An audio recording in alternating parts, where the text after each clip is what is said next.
हर झोपड़ी और हर खोपड़े में हलमा होना चाहिए।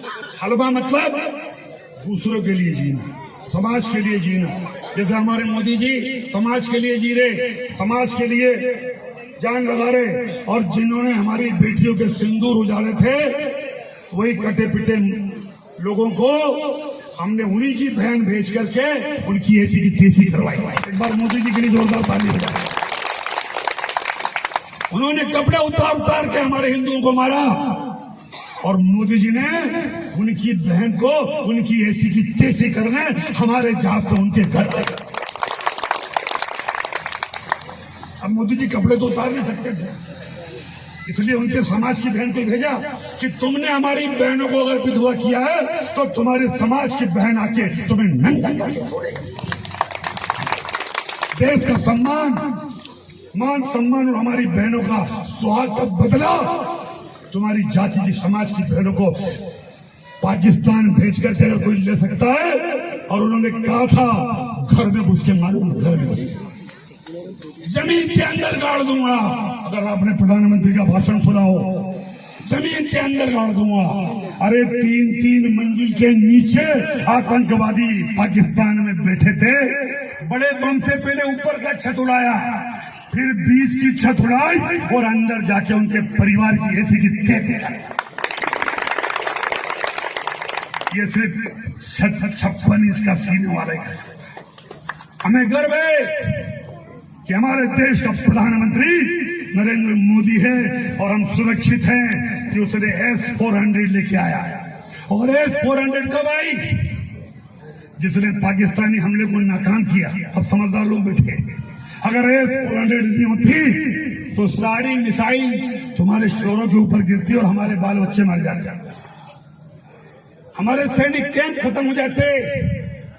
ये कांग्रेस के लोग कभी आए तुम्हारे गांव में तो पूछना कि S-400 कहीं हुए, इधर देखेगा उधर देखेगा। अरे तुम्हारी सरकार रही रे भाई, देश आजाद होने के बाद 60 साल 65 साल तुम्हारे बापों की सरकार रही। ये तो 2018 में हमारा मोदी जी लाए कि देश सुरक्षित रहे, सम्मान से जिए। और ऐसे प्रधानमंत्री के लिए एक बार जोरदार ताली। जो अपने हाथ लेकर के आए, जो अपने हाथ घर छोड़ के आए, उनसे मुझे कुछ नहीं कहना, लेकिन जो अपने हाथ यहाँ लेकर के आए, दोनों हाथ उठा करके नरेंद्र मोदी के लिए एक बार जोरदार ताली पाओगे। मन में बहुत क्रोध था। जो दृश्य हमने देखा कि जो पर्यटक के रूप में गए थे, घूमने गए थे, और वहां चून चून करके, धर्म पूछ करके,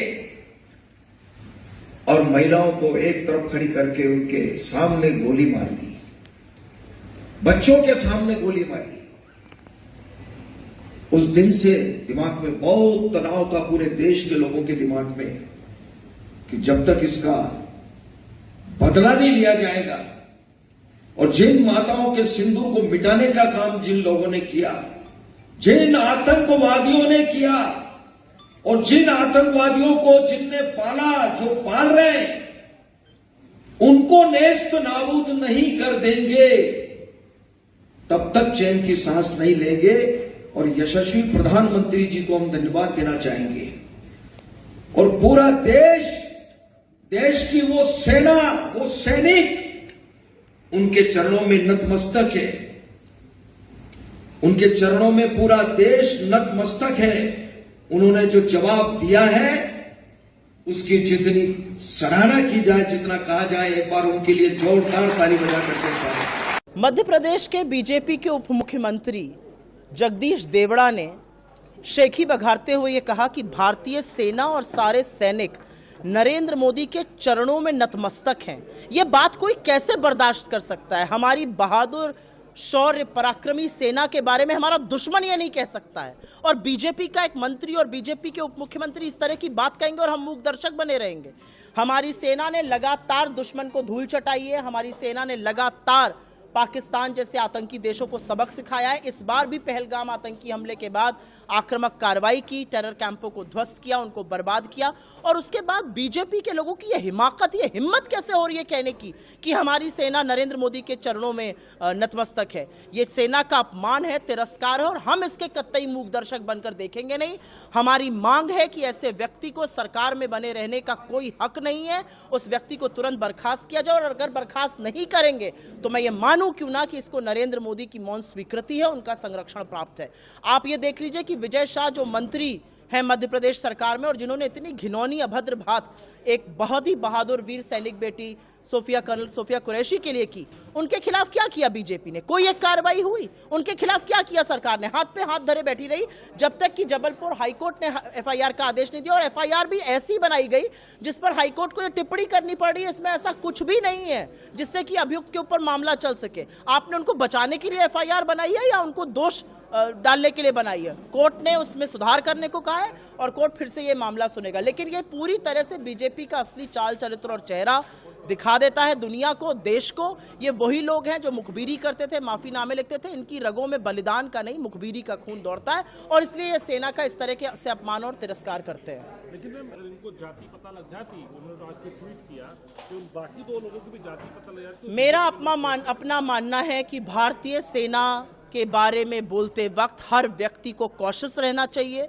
अपने शब्दों को नाप तोल कर बोलना चाहिए। ये वो सेना है जो सियाचिन के ग्लेशियर से लेकर तपते हुए रेगिस्तान तक खड़े होकर हमारी सुरक्षा करती है, हमारी सरहदों को सुरक्षित रखती है, हमारी भूभागीय अखंडता को मेंटेन करती है।